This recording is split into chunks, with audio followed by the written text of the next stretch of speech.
obviously. If the technology is actually becoming a screen and it stands in the way of the real world, then that's not what augmented reality, in my opinion, should be about. Augmented reality should be driving you deeper into the environment, should driving you deeper into social interaction, and not acting as a barrier. And you see good examples and bad examples of this within my work, but also in the emerging field. So I'm going to cruise through the next. We're also working with Australia. Slide. The West Association of Independent Schools of Western Australia. They're using this in very powerful ways to get their kids to learn about history and science, a little bit of math. And you can Google them, and I think they have a video as well on YouTube. Slide. So what is the future? What we want to do in the future is we basically want to target international and domestic STEM apps. And STEM, science, technology, engineering, mathematics. That would be one of our immediate goals. We just received a little bit of funding to work on a STEM app, but we also got a little bit of funding to work on an English language learners app, and we're in the process of developing that as well. English is a second language. That's a huge priority in the States right now for various reasons, but also English as a second language is in high demand across the globe for economic reasons. So we're going to try and capitalize on that to build an app that is effective, and we also are thinking about potential commercial applications of some of the work that we do. I don't know if your universities face some of the budget constraints that our universities do, but we have seen a significant reduction in the amount of money we receive from the state, and therefore there is a strong impetus for figuring out how do we generate more revenue streams, and actually commercializing some of the intellectual property that we create in our labs is one way to do it. We're also looking at analytics for all of our apps. So if you're familiar with Khan University or Khan Academy and the movement behind analytics in general in K-12, it's something that is potentially very, very powerful, and we're trying to figure out how do we capture that data, present it to the teacher in real time so that he or she can make in-class decisions about individual students. Slide. All of our stuff is grounded in research, you know, from projective identity and Jim G's work, and I don't know if you're familiar with this book, but that's a pretty strong book in terms of just a broad conceptual framework of why games are important for education. Something that I'm starting to do more and more of now is, and I'll be the first one to admit it, some of our games are decent, some of our games are terrible. They're not well designed, they're not effective.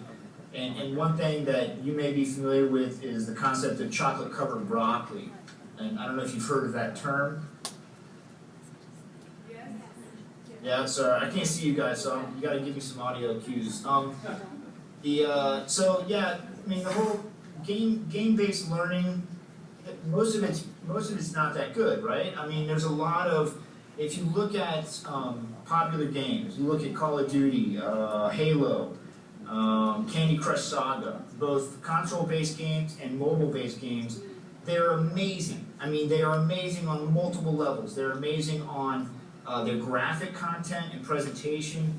The way that they scaffold complex learning is phenomenal. Now, the content that they're teaching is sometimes garbage, but how they're teaching it is incredibly sophisticated.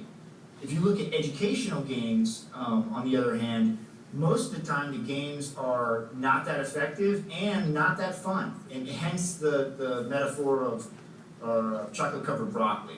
So we're trying to basically get the kids to eat their vegetables, so we throw some gamification on top of it, but it turns out that it's neither fun nor effective. The kids know it, and so do the teachers.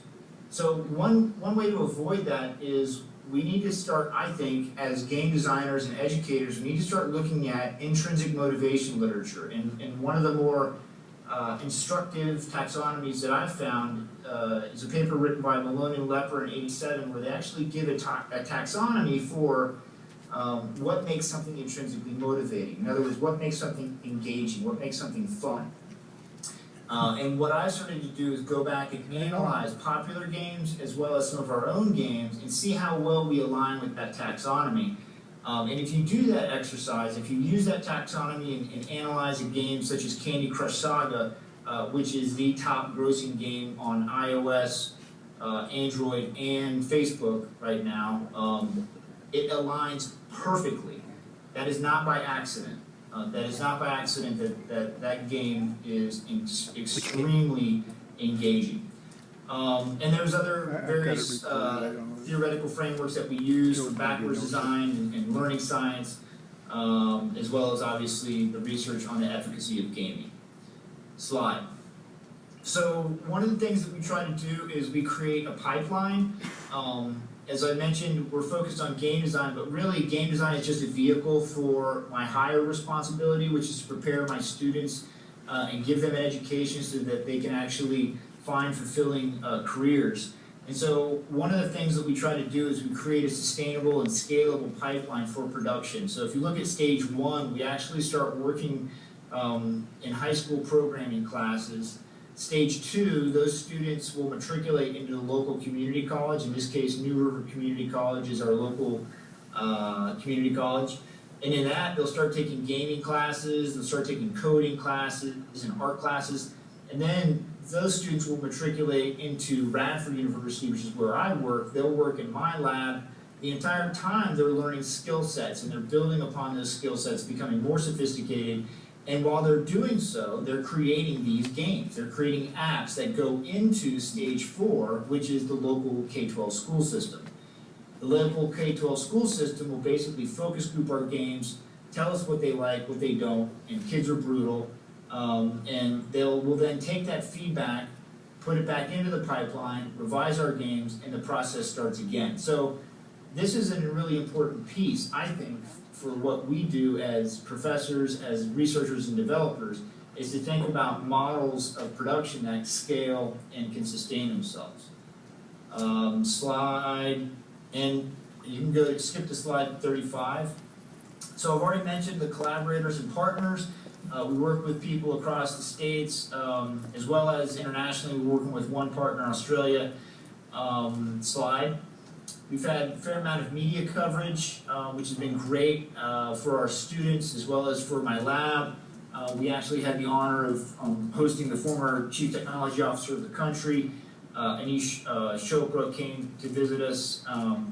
And that's important as professors to know how to use your work in order to market your work, in order to generate more funding, as well as more opportunities for your students. Slide. So why is this relevant? Well, it's relevant for multiple reasons, one of which is there's been several meta-analyses now that show that gaming, when designed well, can be effective for teaching and learning. So that's important. The other reason why it's important is it's a cultural phenomenon, and it's global, and it's not going anywhere, and it's only going to get bigger and better. So the question is, as educators, how do we leverage that? How do we not see it as a panacea? How do we not get swept up in the hype machine, but rather how do we see it as a tool which has emerged, which has significant implications for increasing our effectiveness as educators? The other reason why it's relevant is in slide, I don't know, I'm getting excited so I forget what slide I'm on. I should be on slide 38. Yes. So the other reason why it's relevant is because we will soon surpass a 1-to-1 ratio of smartphones to humans. Now, you're not going to necessarily see smartphones in Bangladesh, but you will see cell phone penetration in a way that you probably will never see laptop penetration. So everybody thought it was going to be the laptop. The laptop has been leapfrogged by the smartphone dramatically. So it is the learning platform of the present and the future. And higher education institutions, both domestically as well as globally, are feeling that pressure to figure out how do we use this new platform? How do we leverage and maximize this? Slide. The economics on this are staggering as well. 82 billion is the game sale projection for 2017.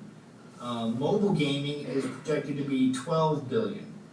Those are big numbers. So there's an economic catalyst to focus on this from an R&D perspective as well. And then we can skip ahead to slide 41. And again, I've mentioned this several times, but I believe it, and it's our job. Really what we're doing is preparing our students to go out and find jobs that are fulfilling to them and financially rewarding so that they can support themselves and support their families. I know oftentimes I don't think like that, but more often than not, that really is, at the end of the day, when that kid graduates and mom and dad are there, that's what they need. They need to go out and find a job, and they need to be able to support themselves and their family, and that is something that I take very, very seriously. So with that, I think I've hit you with a lot, hopefully not too much, but you can skip to slide 42, and there's the URL for our lab, and I'm available for questions.